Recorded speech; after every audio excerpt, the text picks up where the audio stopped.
This is Broadcast Obituaries, Gone Too Soon. We exhume a short-lived TV series, episode by episode, give it a proper eulogy, and answer the burning question, was it canceled too soon or not soon enough? Analysis, nostalgia, and our final verdict on TV's fallen heroes. Hi, I'm Aaron. And I'm Rob, and this is Broadcast Obituaries, the podcast where we watch shows that are maybe or maybe not crappy, and we try to make the call. Was this show canceled too soon or really not soon enough? We talked about when we were setting up for this show, we were talking about like mainly focusing on the 90s shows, and I think we picked a really good show, honestly, to start with, Earth 2. But there were so many crappy shows in the 90s, and honestly, not just the 90s, but really all the way up through today. Just so many terrible things. Yeah, it's just been filled with them. Yeah. We talked about last time that I bought the Earth 2 DVD box set. The benefit is that I have access to the special features that came in, and they had bonus episodes for different TV shows that were out in 1993. Somewhere around there, yeah. One of them was an episode of Sliders, which was really cool, and I'd argue that we could probably squeeze it into this podcast at some point. I honestly, I hope we can find a way to do it, because I really liked. I watched most of the first season. I don't think I caught much of it after that, but I really enjoyed it. I remember one episode where he remembered that his gate at his house and his world was squeaky. He made it back to another Earth, went to the gate at his house and moved it, but the gate didn't squeak. Said, "Oh, this isn't my planet." And then he left, and then you realize that his mom had just oiled the gate, and he had actually made it back. I was like, that sucks. That's heartbreaking. That's terrible. Heartbreaking. Yeah. That really is rough. Absolutely love that show, though. It's so good. I agree. But the other one, Rob, the one that I am going to say should be hands down our next show, and maybe we should stop doing Earth 2 and just pick this one up, is Cleopatra 2525. I mean, just the title alone sounds amazing. And what was the premise of this show? I think they were exotic, or one lady was an exotic dancer. Okay. And they went on adventures. I think that's what I read. I'm looking it up right now. I think you sent this to me earlier, and I looked at it, and I think it takes place like I think this show actually was around the year 2000, and it's like almost like a post-apocalyptic Earth, and one of the characters is a woman who was getting a breast enhancement surgery. Yes. And was put into cryosleep for 500 years before she is woken up. Yes. And it says here, when complications arise during her breast augmentation surgery, 20th century exotic dancer Cleo is put into suspended animation, because that's what happens. Right. That's how we handle medicine. With your boob job. Right. Yeah. And then she joins two women in their fight against the Baileys, armed flying machines that now control Earth's surface. So she wakes up like 525 years in the future. I don't know. It just sounds terrible. It really does. We should definitely watch it. Such a 90s concept. Yeah. When you think about it. So you're right. It came out in 2000. I bet you can't guess who one of the executive producers was on this show, and unless you looked it up and remember, because I never would. I did look it up. But I don't remember. Who was it? Sam Raimi. That's amazing. That's awesome. I'm like, yes, this is right up his alley. So yeah. If not Joss Whedon, and then Spider-Man. If it's not Joss Whedon, then it's Sam Raimi for sure. Yes. Yep. And somewhere in there, he had time to sneak in all the Evil Dead movies. I guess he probably did those first, took a break to do some experimental TV featuring, exotic dancers in the future, and then went back to movies. Good for him. Yeah. So that's awesome. Yeah, I would watch that show, but I don't think I could. I think it's 2 seasons long. I don't know that I could watch that much of it. Yeah, I think we could probably say without watching that it was not canceled soon enough.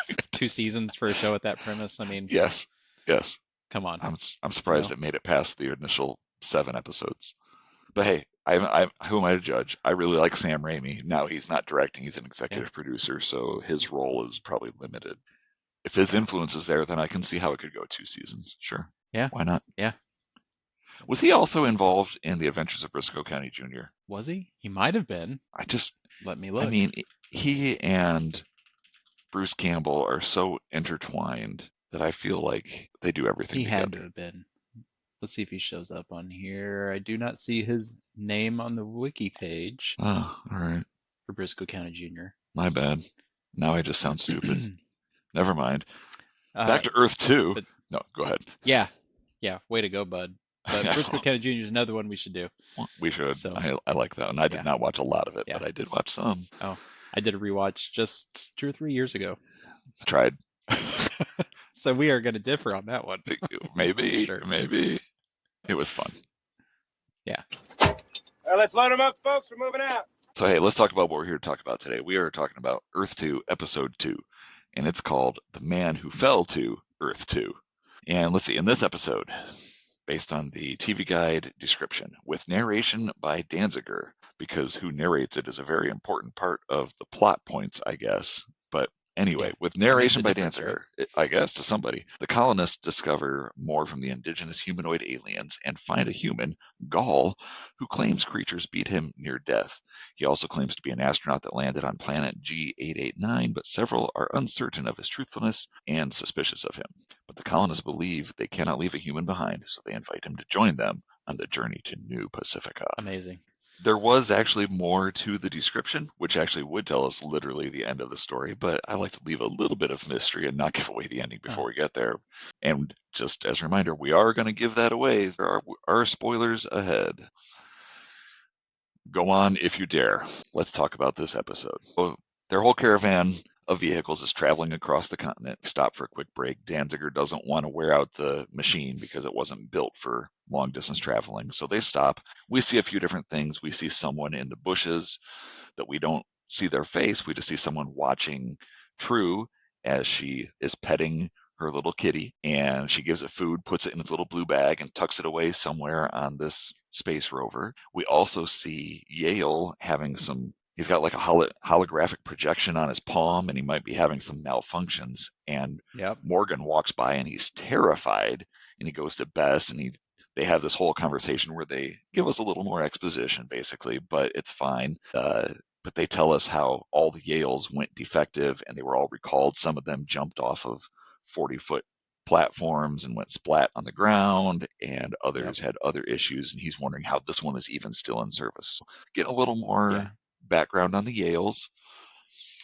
Let's see. True and Yuli, then they're going out for a walk with Zero, their robot, and Yuli just can't stop talking about the Terrians. Like, he's totally obsessed with them. He thinks they're his best friends. He hopes that they find some. Everyone else is kind of terrified of these things. Somewhere in the episode, he says, well, they probably consider me like their prince or something. Like, just the gall of this kid, let me tell you, it's just ridiculous stuff. It kills me. But that is the way a kid might think, so I don't hold it against him. Yeah. Especially a kid who's been confined to, like, being sick and wearing a suit just to walk and stuff. So right.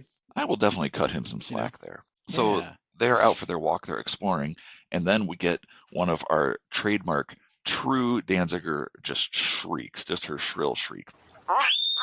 Let me tell you, that girl has some pipes. It is clearly the reason why she was chosen for this part. And I gotta just pause there from our talk about the plot and just talk about her for a second. I do want to say, and at some point I do want to talk about child actors in adult TV or movies and my feelings on them. However, I don't have anything against these particular actors. I think they're both actually doing a really good job so far. And I just want to talk about the girl who plays True real quick. Her name was Jay Madison Wright, and it's actually a pretty tragic story. She had a heart transplant while she was still in high school. She'd already retired from acting by that point. And for that transplant, Clancy Brown, her dad on this show, even started a charity fundraiser to raise the money to help her with that. But even so, several years later, she got married in 2006, and I think like 2 weeks later, she passed away of a heart attack. So it's a really tragic story. I think she seems like a really sweet kid throughout the series. Like, I had very fond memories of her. Like, I was like, even as a teenager watching it, I was like, that's just a good little kid. She's doing a good job up there. And then when I found out about it shortly after she passed away, it really hurt, oddly enough, but it was a tough one. So tragic story. I think it's terrible. And I think you had mentioned that to me before. Yeah. I feel like I knew that, but I definitely hadn't read that on my own. But, and she did. She's honestly, aside from the shrieks that she gives us, she does a really good job throughout the show. I agree. You I know, agree. I like so her. And obviously she's yeah, shrieking because that's what's in the script. That's what the directors want. It's not like I'm complaining about her and the shrieks that are yeah. happening. It's, you know, that's the way it's written. I want to take a moment to go back to talk about Morgan and just Yeah, how that absolutely guy. insufferable this guy is. Absolutely. I he is just terrible. Yeah. And he doesn't do anything to redeem himself. Like you said, the first scene we get with him, see with him in this episode is him complaining about Yale and how Hmm. you can't trust him. And Yale is just an absolutely fantastic person. Like he might have his problems later, right? We've talked about that as a possibility. He may. Yeah. But he's a cool guy. He cares about the kids. You know, it's the first time I hear him referenced as a cyborg. Right. Right.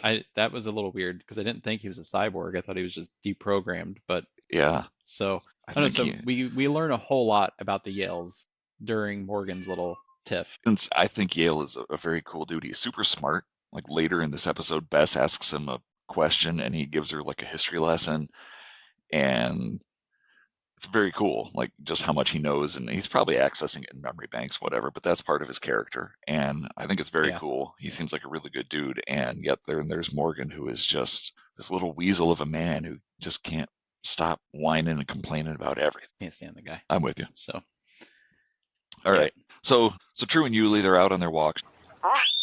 She screams, and the camp comes running. This time, if you remember in the last episode, she screamed in the middle of the night and no one even showed up. Nobody cared. But they all Not a single come. person. Yep. They all come running. We see a human laying on the ground, and we recognize him as the infernal Tim Curry. The stranger travels light, carries only a story. Name's Gall. But this is the first time these characters have seen him, although we did get a peek of him at the end of the last episode, kind of waving. And, you know, in our recap, I had said, Yeah. I think the next episode starts right there with him like calling out and they turn around and get him. I was totally wrong. That was a manufactured memory on my part. Very sorry if I misled anybody. I will retire immediately from this gig after this episode. Your days in podcasting are done. They are done. Done. They are done. How So- dare you mislead us? So they discover Tim Curry laying on the ground, and he tells them Yeah. his name is Gall, and they ask him, are you the only one here? Are there other people? He says, no, I'm the only one. There's no one else. And he believes he's under the impression that they've come to rescue him from this planet. And he says he was the astronaut on something called the Pontel 7 project, and his ship went off course while he was in cryostasis, and he ended up there. And he says he's been there for something like 16 years, 15 or 16 years, something like that. I forget offhand. When we found him, he's laying there and he looks like he's been beat up. His mouth is bleeding, and he says that it was the Grendlers who did this to him. We haven't run across the Grendlers yet, Yeah. but Morgan immediately says, I think I've seen one of those. I don't know how he knows what they are, but he says it's kind of I forget how he describes it, like a weaselly, slobbery looking guy. And Yeah. And they're small. They're really Right. small. that's what he says, but that is not what the Grendlers truly are. Yeah, but I was just saying, Gall tells him that the Grendlers are probably also who stole all their gear out of their cargo pod. Right. Yep. Yeah. I started getting with Gall some real Hans Gruber vibes from Die Hard. Okay. Remember towards the end of the movie when Hans Gruber is checking on his bombs on the roof, and Bruce Willis finds him, and Hans Gruber immediately turns into hostage. Oh, Yes. I'm a hostage. Oh, they're crazy. The terrorists are evil. Yeah, his I accent immediately disappears. get that. I immediately get that feeling with Gall as Gall talks to different people in the party in the camp. Mhm. Everything starts to feel like a story, like it's Yeah. being made up, Right. you know. And I start getting that vibe of like, how are you not picking up? This is probably not who you think he is. All Because I seems started so getting it fake. immediately. Yes. Yeah, Yes. yeah. And I immediately questioned it. I'm like, I don't know about this guy. It is. So It is all so sus, and yet I don't know if they all buy it 100%, but they definitely don't kick him out. They don't question it openly or anything. And some of them, I think Morgan, for one, kind of tend to do just buy it and include him. So Yeah. I think there's a lot of little scenes coming up where people are talking and doing stuff, and I might mix them up in the order here, but I think right after this, Gall is talking to Morgan, and while they're talking, he points out True, who is hiding some food inside that little blue bag again. And he says, oh, look at her stealing food rations. She's probably hungry and all this. Morgan just becomes incensed and kind of loses his mind. He rushes over there and he grabs the bag and they start wrestling over it. Bess comes out and she's even like, Morgan, let it go. And he's like, no, like this pouty little kid. Oh, Uh, and just awful again to his wife, to everybody. But while they're fighting over it, that's the bag that True's, her cat is in, her alien lizard cat, and it busts through the bag and gets Morgan with one of its claws. And he basically immediately gets sick. He rips the claw, but it doesn't matter. He basically passes out, dies. They do some CPR on him, and they call it he's dead. And for one brief moment, we are all so relieved that that dirt bag is finally gone. He only Yeah. lasted through the pilot and half of one episode. Thank Yep. goodness I gone. was happy about it. And I Yeah. kept thinking, now Bess can like maybe hook up with Danziger. That'd be Right. great. That would She be a seems really win-win. sweet. She does, and Yeah. he's a good dude. That would be Yeah. that's how I would write the show too. You're right. Yeah. Yeah. Alas, our joy is not long lived because Gall tells Bess that her husband's going to pull through. He says it's just a toxin in those critters called a cobra that puts humans into a coma. Coma. Man, I wonder if that was on purpose. Anyway, he says he's going to be Definitely on fine. purpose. Yeah. Yeah. So Just a couple days, right? Is all it's gonna Yeah. take. So a couple days at the most. I think you had recollections of this, but Yeah. I immediately panicked because that poor commander, they had buried him and Yes. left him there, and now Yeah. they find out that he was just in a coma. Yes. So I think the part that you left out though, was that before all this happened, the Grindlers were digging at the commander's gravesite, and we see Gall talking to them. Didn't that happen before? Oh, I don't know. I don't remember that. Did that happen? Yeah. Did we see that happening? But I think we see that happening. You may not have seen it on the YouTube version, Yeah, I don't think I did. but so the Grindlers, who I'm pretty sure they just like found one of the people that used to work with Jim Henson and said, we need you to make monsters for us, because all these puppets seem kind of crazy to me. But Yeah. the Grindlers are digging at the commander's site, and we hear the commander screaming about how he needs air. Well, not screaming, but yelling how he needs air. Oh, wow. I And did not Gall see that show- at all. And Gall is there telling them to keep digging. So you immediately know that like Gall's up to something. So that's like part of the opening scene. And Wow. then so you kind of get you know that he's not dead, but you still worry because you don't know what's happening. Yeah. But when they go back to the grave, he's not there. It's been Right. dug up, the grave is empty, and he's Yeah. gone. Wow. So I might need to borrow Yeah. your DVDs. yeah. So, yeah, you're right. They get back there and it's like a perfectly excavated empty grave, like literally perfectly square, kind of crazy how empty it is. Gall leans over and he tastes some of the snot on the ground and he confirms, yep, the Grendlers That's got right. here That's so first. gross. Yeah. Hey, Aaron, have you ever tasted Rob. an oozy gelatinous substance on the ground to find out what it is or who might have been roaming around there before you? Did you ever do that? All the time. I did it just Okay. today. Okay. I was Yeah. out back and I was like, what is this drooly substance here? And I immediately Right. looked it to see if I could tell. No, Was it- that's disgusting. And that was a terrible scene. It's like when So cops taste cocaine in cop movies. Like, you're not going to do that. You're immediately real. like, Yeah, Yeah. it's 100% pure. Because yeah. I'm a cokehead in Come on. another life. Yeah, those Yeah. shows are hilarious. But yeah, no, definitely I don't put unknown substances in my mouth. I think it's Yeah. generally a bad idea. If it looks like boogers. Okay, so they've discovered that the commander is no longer there. He's gone. Grendlers got to him, which you might think, hey, that's a good thing. He's not dead. The Grendlers got him out. So at least he's alive. So things are happening again. Gall kind of wanders off for a bit. When he comes back, Danziger is kind of questioning him, wondering where he's going. And Gall says he was trying to contact the Grendlers to help find the commander. He says that he speaks their language. And it's just, I think Danziger is the first one who maybe doesn't quite believe all of Gall's story and finds him a little suspicious. Do you think this is going to turn into an issue for Danziger? Because we know that he saw Morgan lie about the airlock and the pilot, but everybody believes that Morgan really was essentially a hero and he barely escaped, right? And now Danziger's got his suspicions about Gall. And do you think at some point everybody's going to be like, Danziger, you're crazy. Like, you've got all these conspiracies about all these people in our party and they're all just the greatest people. You think everyone's out to get us? Come on. Gall's done nothing but good things since he got here. That's right. Yeah, I didn't really consider it, but it is shaping up to be that way. Danziger's going to look like a fool at some point. He's going to be the boy who cried Yeah. wolf, except he's the only So- right one. Yeah, I don't know. We will I see. know. I'm rooting for him. Me too. What a He's good guy. he can get through it. He's been here for millennia. Go know, Kurgan. You don't last. That's right. There can be only one. So while all this is going on, Bess is sitting vigil by Morgan while he is in a tent looking dead. She's hanging out by him. True comes in and she apologizes. And Bess says, "You're a smart person, True. I hope you don't have to learn your lesson a third time." Which to me is just a hilarious statement.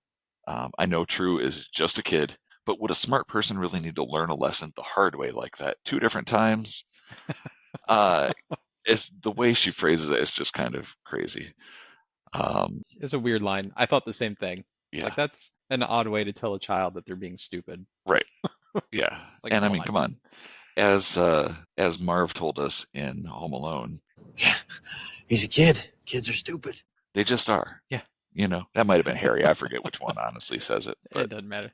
it's the true. Wet Bandits. Kids do Yeah. stupid things. They just do. Yeah, they don't think about it. Yeah.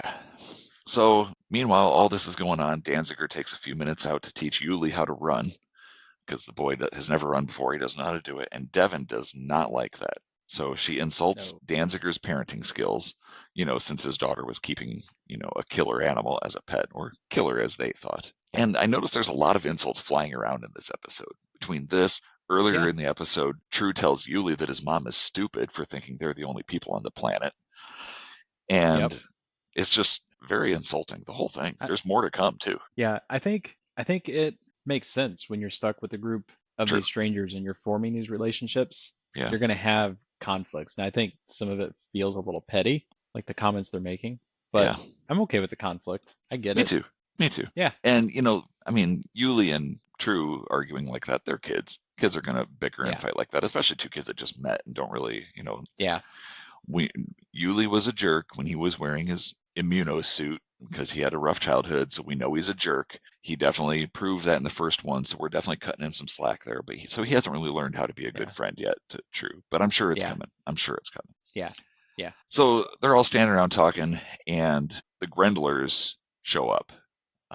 And Gall goes over and he communicates with them, and he basically trades one of their power generators in place of the commander. The Grendlers wanted 3. He says he talked them down to 1. So they make that trade happen, but they don't get the commander back right away. Morgan, meanwhile, comes out of his coma, and they hear a noise outside. So Bess says that she better go outside to investigate. And she goes outside, and Commander O'Neill pulls a great jump scare on her. Just pops out of nowhere, and she pulls a true shriek. Not quite as shrill, but still pretty good. And he tells Bess that Yep. she shouldn't have buried him. I don't remember her doing it. She didn't dig the hole. She didn't even. She I don't did. even remember if she was even there for that part Yeah. of it. She and Yeah. Morgan might have That- still been out trying to find him. Probably.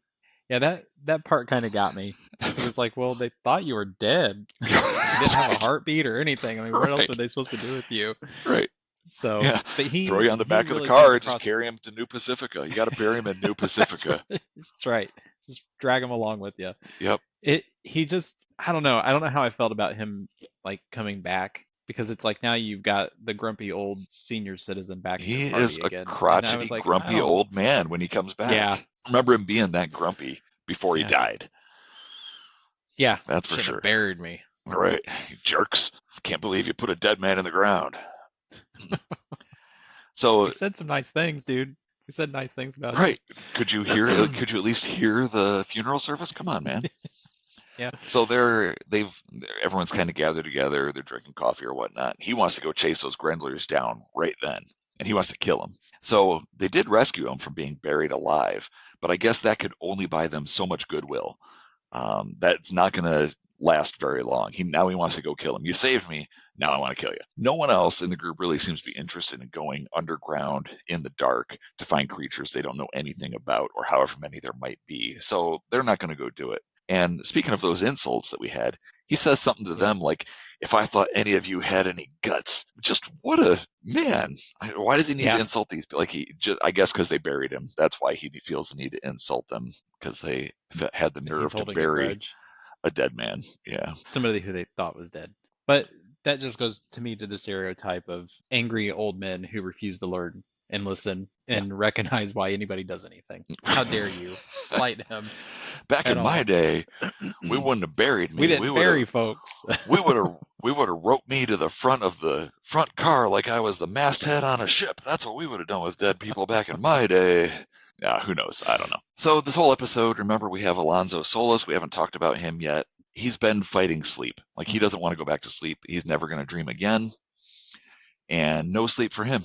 So, but finally he does doze off and he has a dream. He also swore he was never going to dream anymore. Those dreams are over. He has a dream immediately as soon as he falls asleep. And he sees other people walking around on their planet now. And they seem to be wearing shock collars, which is weird, but we don't recognize any of these people. But he sees Humans, like right? six or They were all seven humans. humans, yep, kind of dressed like Gaul, basically, and all wearing these shock collars. You can see every once in a while one of them will reach up and it looks like they're being shocked or something, jolted. So Gaul wakes him up out of his sleep and they have a brief conversation about, sleeping on this planet and how they come for him in their dreams, things like that. Morgan, meanwhile, has a talk with O'Neill, and they have a conversation about where they went when they were in their comas, which is kind of weird because they weren't really dead, so why would you go anywhere? Just weird. But so Morgan is afraid that he went to hell because it was terrible and scary, while O'Neill kind of described his situation as feeling like coming home, Yeah. which is also kind of weird. I don't understand their It is. wildly differing opinions, considering O'Neill was literally buried alive, and yet he felt like he was home. And Morgan had his Yeah. wife sitting beside him, holding his hand the entire time, and he Yeah. feels like he was in hell. I think it's more about their psyche. Like Morgan in his near-death experience realized what a terrible person he was, and it's Right. his subconscious telling him, Yeah. "You're probably going to go to hell because you are a Yes. terrible person." You are such a jerk. And O'Neill is just ready to die, right? He's Yeah. older. He's seen some stuff. He's Right. probably not really afraid of actual death. So Probably mostly a good know? dude, So Yeah. he was at peace with Yeah. it. Probably that's probably a good view of it. Right. I like Yeah. that. I Yeah. like that. I think Yeah. so. Yeah. So O'Neill, now that he's back and wants to go kill Grendlers, he's also talking to Gaul, this new guy. Like, he's just meeting him as well, and he's kind of questioning Gaul's backstory about the Pontel 7 mission. And Gaul really has no answers. He says he's been living on this planet for too long, and he's forgotten his astronaut days. But the commander clearly doesn't trust Gaul. Yeah. For good reason. Yeah. He has some really specific questions about other people that Gaul should have known.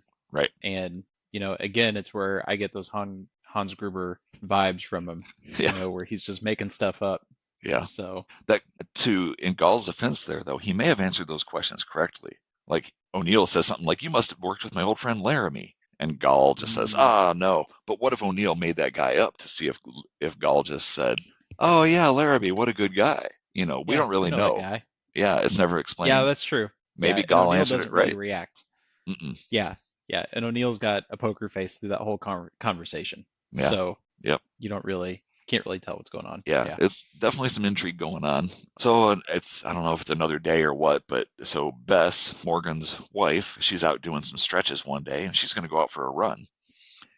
And she invites Yuli to come along. Evan Adair, Yuli's mom, apparently didn't spread the word throughout the whole camp that boy is not allowed to run. And if she doesn't do something about that soon, this kid is going to accidentally turn into a cross-country star by the end of this season, because he just wants to run all the time. Yeah. And so Yuli is running with Bess, and he even runs way ahead of her. And Bess is calling after him, "Stay where I can see you," which is a good thing on an alien planet where you don't know what anything is that could kill you or anything like that. And so he's running way ahead, and he turns around and he runs smack dab into a Terrian. The Terrian is just standing there, and he runs right into him. And then the Terrian pulls a classic Batman move, and as soon as Yuli turns his head, the Terrian just disappears. Kind of like in the old Batman animated series. Just disappears. Yep. Yeah, I think every if you time. listen real careful, you can hear the Terrian say, "I am the knight." I am and he's the just knight. gone. And he's out. I just love in all those old animated series episodes, whenever Batman is talking to Gordon in his office, like in the middle of the night, he, it's all dark, the curtains are blowing. Gordon goes and he looks somewhere and he has this whole monologue, and he turns around, he's completely alone. Like, Batman is always just Talking to ditching himself. this dude. He clearly has Yeah. no interest in hearing anything Gordon Yeah. has to say. Well, I think it shows that Batman is just a terrible friend. Well, people on this show and Batman, just Yeah. terrible people. Yeah. Why don't they, instead of saying that somebody ghosted you, why don't they say you were Batman? You got Batman. I like You got that. Batman. I'm gonna start I'm saying gonna that. make that happen. You should, Yeah, dude. we'll That's start. awesome. We'll start. Yes, We'll man. make it happen. Yep. Yeah, so I was The talking to my Batman. friend. I was texting with my friend the other day, and they totally Batmaned me and never got back to me. I like it. Yeah, I yeah, like it. It yeah. works. We're making it happen. Absolutely. All right. So really nothing happens with that Darien. Nothing comes of that encounter. It's kind of weird. Yeah. We cut away to O'Neill, again, the commander. He's following Gall out into the wilderness. He's still very untrusting of Gall for some reason. I mean, obviously because he's lying. He follows him to a cave where he discovers some machinery. I think it's probably their power generator. I think it was. Yeah, Okay. it's all hooked up. It's in use, right? Because Yeah. he finds a Yeah, there's a power bunch of cord that cords he running out of follows. it. Yeah, he starts following one of Yeah. the cords. Then he hears some noises coming, so he runs and he hides, and a couple Grendlers go grendling by. And while he's hiding there in the dark, he kicks something. He looks down. It's a human skull, which is kind of weird that there have been humans on this planet long enough to die and completely decay. So, it's kind of weird, but he keeps on going. He goes further into the caves, and then he finds a camp. It's Gall's camp. And among the possessions there, he sees one of those collars that Alonzo saw people wearing in his dream. And then Gall shows up.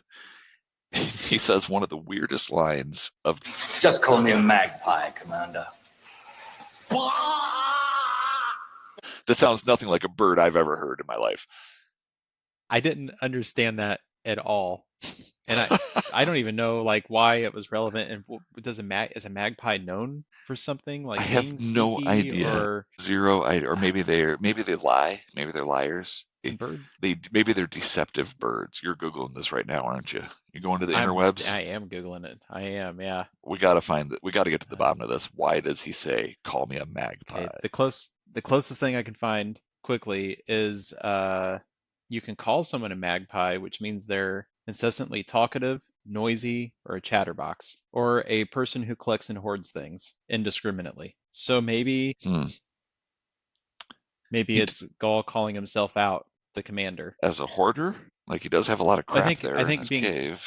Or as a chatterbox? I think being talkative is a Okay. chatterbox, right? Because I think we were just talking about the commander was asking him a bunch of questions. I think this tells us maybe that Gall didn't answer correctly, so the commander Probably. didn't trust him. And Maybe. if Gall really would have just shut up, nobody would have pushed it. But Maybe that could be it. Yeah, because literally the next thing And then- O'Neill says is, "I knew you were lying." yeah, and he does collect things, right? Because where he finds Gall, there's Yeah, all the stuff that was stolen, most likely from that container ship that had. yeah, and human been robbed, skulls, so- all kinds of things he's been collecting. Yeah. So Gall admits that he was lying about the Pontel 7 missions, and he says he was really sent to the planet there, G889, as a punishment, along with 6 other people that the space stations didn't want around, killers and rapists. It's basically a penal colony. And he also admits that he killed all the others that he came there with, along with 20 other people on the stations. So O'Neill pulls a gun real quick, but Gall commands the Grendlers to hold O'Neill and then kill him. Yep. And then Gall goes back to the camp, acting like he was in a fight, and he tells them that the Terrians attacked the commander. So they all go out looking, and they find O'Neill's body, dead, probably, this time. And then they show the group moving on to New Pacifica, the show does. And that's really, like, we don't see what happens. Do you think they had a second funeral for the commander there? I mean, they just had one, like less than a week ago. They had a funeral for this guy where they said all the nice things. Do you think did they put him in the ground and just say, were they just like, hey, same thing we said last Tuesday. Amen. Same thing. Ditto. Ditto.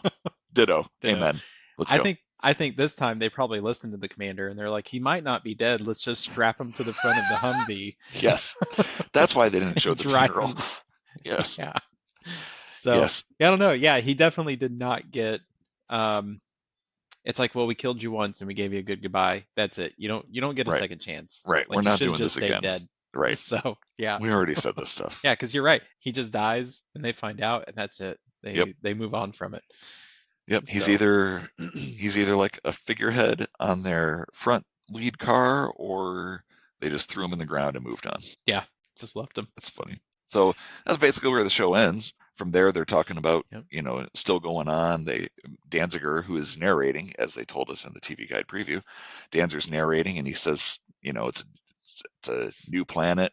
We don't know the dangers that lurk here. And O'Neill has learned that lesson twice, which kind of reminds me of Bess telling True You should hope you don't need to learn the same lesson for the third time. I don't know if that's specific Yeah. foreshadowing or what that happened there, but kind of an interesting little Yeah. duality between the two. So, but that's pretty much how this one ends. What do you think of this episode, Aaron? I really liked it.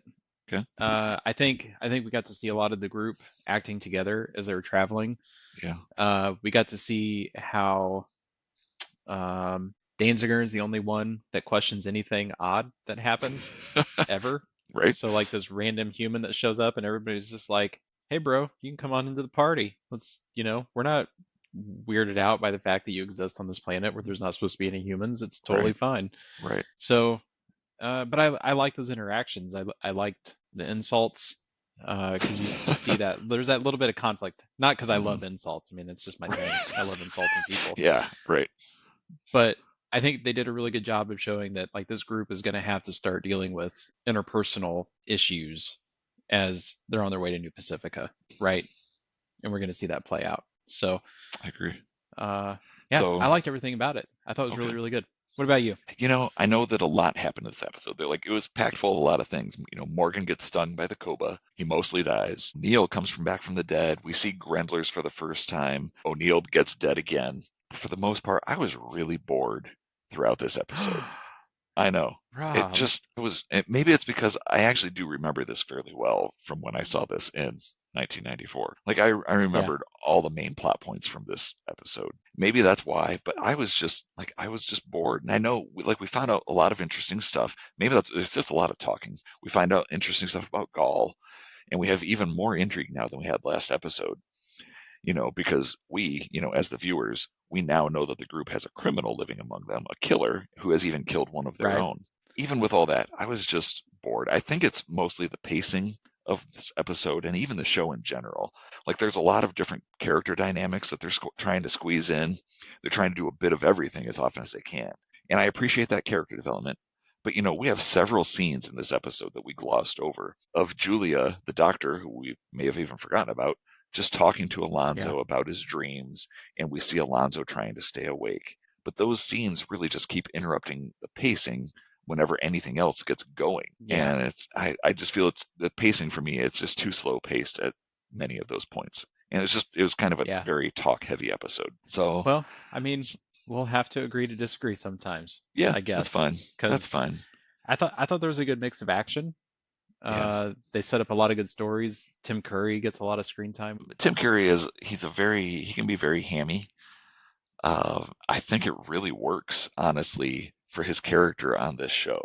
And I think most of the time, I really like Tim Curry, and I think it really works very well a lot of the time, but especially in this show. And I actually saw a meme just the other day where someone said, what Tim Curry from can tell us how old you are. And this is what I know Tim Curry from. This is literally the first thing that I really remember him from. That's interesting. Yeah. For me, it's Pennywise from the original miniseries. Yeah. I had parents that wouldn't let me watch that kind of thing in the 80s. Yeah. Yeah. I remember watching it with my mom. I don't know that we knew that it was going to be as bad as it was, but from there, I learned a lot about Tim Curry. Rocky Horror Picture Show. Right. And I honestly forgot he was in Earth 2, but I think it's easy to forget about Earth 2 in general. Yeah, sure. Because again, it is a canceled and maybe crappy, maybe not crappy TV show, from over 30 years ago. So yeah, I get it. So one other observation that I made that I don't want to forget is I keep getting Yuli mixed up for the little kid from Jurassic Park. Jurassic Park, absolutely. Every time I see Yuli, I'm like, oh, it's that kid from Jurassic Park. Yeah. They're definitely not the same person. No, but I looked it up. I looked it up yesterday. Identical. They look very similar until you see them side by side. And then you realize they don't look as much alike as I thought. Yeah. But he definitely seems like he could be a younger version of that kid. And honestly, right now in my mind, all I can picture is the kid from Hook, Robin Williams' son, Jack. That's all I can picture for the kid from Jurassic Park, but I know it's not the same kid. I'm pretty sure it's not anyway, but he's the only one I'm picturing. But yes, I'm with you. Yuli and Timmy, I think his name is in Jurassic Park. I think so. Yeah. Tim, take my hand. I can hear Dr. Grant saying. They do look a ton alike, and they're both kid actors from was Jurassic Park 1994? I think it was the same year as this TV show. It's the same year. Yeah. Yeah, or the same time frame, mid yeah. 90s. So, I'm with you though. Yeah, seems like the same kid. That's funny. I'm glad we're on the same boat. When I yep. was younger, before we started doing this rewatch, I honestly got the girl from Jurassic Park also mixed up with True, even though they're several years apart. Well, I could see that. Yeah. I mean, watching it now, like they're very clearly different people in my mind. Yeah. But at the And one of time, them's not known for screaming. right. Well, honestly, I think the one in Does she Jurassic scream Park a lot? gets a few screams. Maybe not a lot, but she definitely gets a few screams in. Yeah. Yeah. They're not as memorable as True's. She's I can probably tell you not that. ripping her vocal cords apart like True is every time she shrieks. I It's mean, true. I hope she gets those each in one take because they gotta hurt. Oh, could you imagine? Imagine being on set. Take 55. True. Yes. Give us that shriek again. Everyone's got their earplugs in. Okay, we think Yeah. that one was good. Let's just use it. Let's just use it. Yeah, we'll just go with it. Yeah. Our ears are bleeding. We just got to go with it. That's Yeah, fine. we'll just move on. Yeah. Okay. So we both really loved the pilot. You really liked this episode. I thought this one was fine. I don't dislike this episode. I was just a little bored with it Yeah. at different points. So, I would probably still be tuning in next week to see what happens ongoing in this show. I think it's a good pace coming off of the pilot where you had so much action. So now Sure. we get a little bit of downtime and a little bit of character building. We actually get to see them interact, and I think that's what I appreciated about it. If episode 3 is more of the same, I will probably be in a different boat. Well, we'll So, see. We'll just see. Yeah.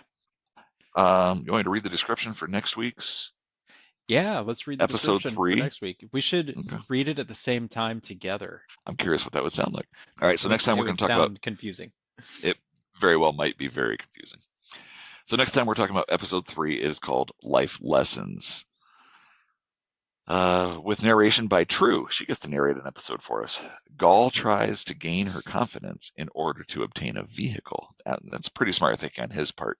Get to all the important stuff through the kid that has no access. Very smart. Meanwhile, Yale searches for the meaning of Gaul's E2 tattoo. And finally, Danziger must find his daughter and confront Gaul. So they did show us, we got a brief glimpse of a tattoo on Gaul at some point in this episode. It just says literally E2. Which is kind of cool if you really like Earth 2. I might consider getting an E2 tattoo.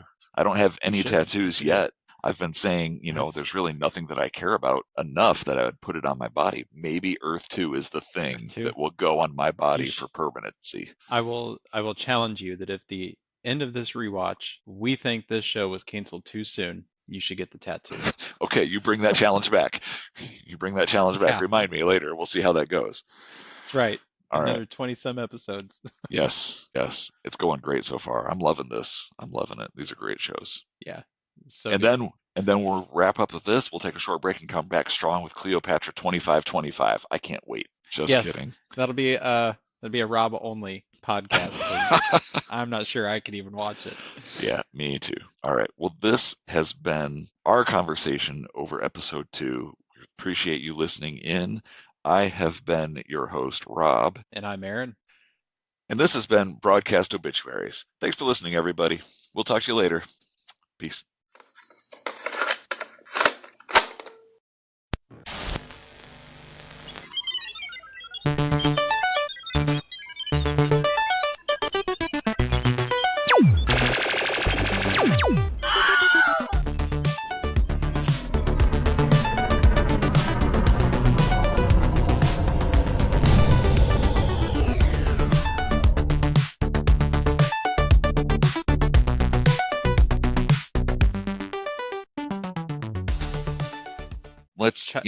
So child actors, I mentioned this earlier, I referenced it.